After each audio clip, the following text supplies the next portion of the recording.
Welcome to দিশার exam guide.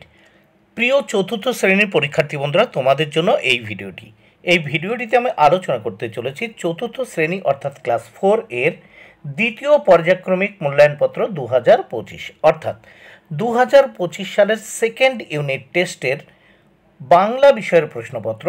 চতুর্থ শ্রেণী বা ক্লাস 4 এর বাংলা বিষয়ের প্রশ্নপত্র সম্পূর্ণ উত্তর সহ এই ভিডিওটিতে আমি আলোচনা করতে চলেছি, তাই অবশ্যই তোমাদের দেখে নিতেই হবে।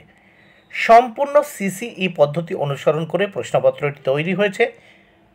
পূর্ণমান 30, সময় 1 ঘন্টা। চতুর্থ শ্রেণীর বাংলা বিষয়ের প্রশ্ন।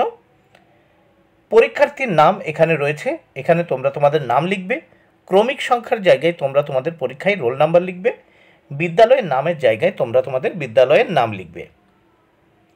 প্রাথমিক শিক্ষা পর্ষদের নির্দেশ অনুযায়ী নবপ্রবর্তিত পদ্ধতি অনুসরণ করে প্রশ্নপত্রটি তৈরি হয়েছে। প্রথমেই এক দাগে দেখে নেওয়া যাক কি বলা হয়েছে। এক দাগে বলেছে সঠিক উত্তরটির তলায় দাগ দাও। 4টি প্রশ্নের উত্তর করতে হবে 4 মার্ক। প্রত্যেকটি প্রশ্নের জন্য 1 মার্ক করে বরাদ্দ। 1-এর ক, 1901 সালে দক্ষিণ মেরু অভিযান করেছিল। উত্তর হবে দেখো ডিসকভারি।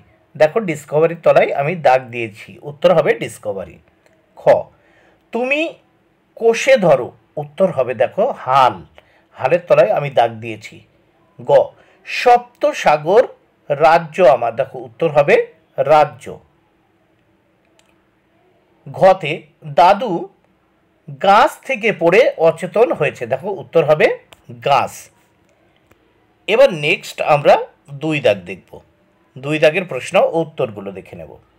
নিচের প্রশ্নগুলির একটি বাক্যে উত্তর লেখো। 4টি প্রশ্নের উত্তর করতে হবে 4 মার্ক। প্রত্যেকটি প্রশ্নের জন্য 1 মার্ক করে বরাদ্দ। নিচের প্রশ্নগুলির একটি বাক্যে উত্তর লেখো। দেখো 2-এর ক, জলের দেবতা বলে কাকে আমাজনের বাসিন্দারা মানে? উত্তর দেখো আমাজনের বাসিন্দারা বোতকে জলের দেবতা বলে মনে করত।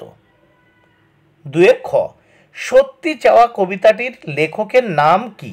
উত্তর সত্যি চাওয়া কবিতাটির লেখকের নাম নরেশ গুহ।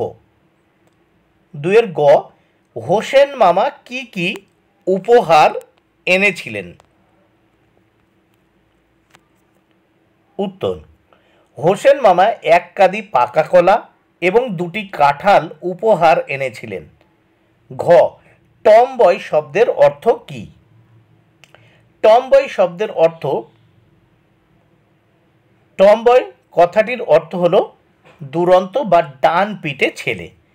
টমবয় কথাটির অর্থ দুরন্ত বা ডান পিটে ছেলে। এবার দেখো 3 দাগে। 3 দাগে কি বলেছে? অর্থ লেখো। 4টির অর্থ লিখতে হবে।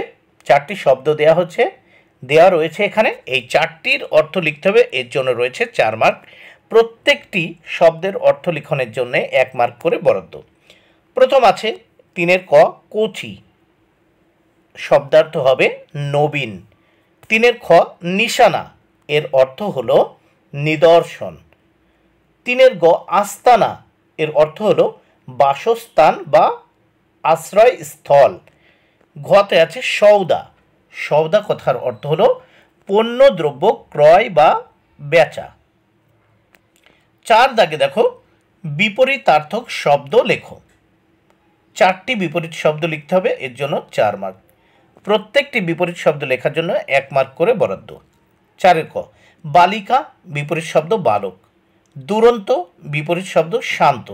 গতে বন্ধ এর বিপরীত শব্দ মুক্ত বা খোলা। ঘতে আছে বড় ছেলে, এর বিপরীত শব্দ হবে, তোমরা দেখে নাও, ছোট ছেলে। এবার আমরা এই প্রশ্নপত্রের নেক্সট পেজ দেখে নেব। নেক্সট পেজে কি আছে দেখে নেওয়া যাক। প্রথমেই আছে এখানে দেখো টিকা লেখো। 5 দাগে কি বলেছে? টিকা লেখো। 2টো টিকা লিখতে হবে, এর জন্য 4 মার্ক বরাদ্দ। প্রত্যেকটি টিকার জন্য 2 মার্ক করে। 5-এর ক, ডিসকভারি। উত্তর দেখে নাও। 1901 সালের আগস্ট মাসে ডিসকভারি নামক জাহাজে স্কট তার দলবল নিয়ে ইংল্যান্ড থেকে দক্ষিণ মেরুর দিকে যাত্রা করেন। এবার খতে দেখব আমরা টেরানোভা। উত্তর দেখে নেওয়া যাক। টেরানোভা ছিল একটি জাহাজ যা 1910 সালের ব্রিটিশ আন্টার্কটিক অভিযানের জন্য বিশেষভাবে পরিচিত। এই অভিযানে রবার্ট ফ্যালকন স্কটের নেতৃত্ব দিয়েছিলেন। দেখো, এই অভিযানে রবার্ট ফ্যালকন স্কট নেতৃত্ব দিয়েছিলেন এবং এটি ছিল তার শেষ অভিযান। বাক্য রচনা করো 6 দাগে। দেখো 6 দাগে বলেছে বাক্য রচনা করতে হবে, 4টি বাক্য রচনা করতে হবে, 4 মার্ক, প্রত্যেকটির জন্য 1 মার্ক করে বরাদ্দ। 4টি কতে আছে হেঁটে হেঁটে, খতে আবিষ্কার, গতে বসে বসে, ঘতে গৌরব। প্রথম 6-এর ক, হেঁটে হেঁটে, ছেলেটি হেঁটে হেঁটে স্কুলে গেল। খতে আছে আবিষ্কার, আবিষ্কার দিয়ে বাক্য রচনা। দেখো, কলম্বাস আমেরিকা আবিষ্কার করেন। গতে দেখো বসে বসে দিয়ে বাক্য রচনা। বৃষ্টি পড়ছে, আমি জানালা দিয়ে বসে বসে বৃষ্টি দেখছি। ঘতে গৌরব, আমার দেশ আমার গৌরব। নেক্সট আমরা দেখব 7 দাগে কি বলেছে। আমাদের গ্রাম অথবা বর্ষাকাল সম্বন্ধে 6টি বাক্য লেখো। দেখো, এখানে আমাদের গ্রাম অথবা বর্ষাকাল দিয়ে 6টি বাক্য লিখতে বলেছে।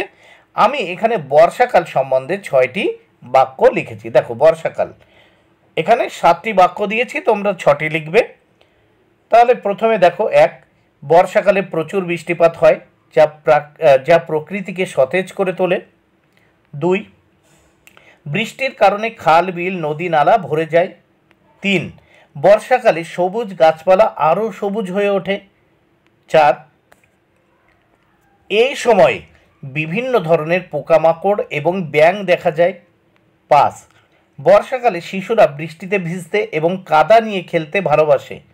6, বর্ষাকালে কিছু সমস্যা দেখা যায়, যেমন বন্যা, রাস্তাঘাটে জল জমা ইত্যাদি।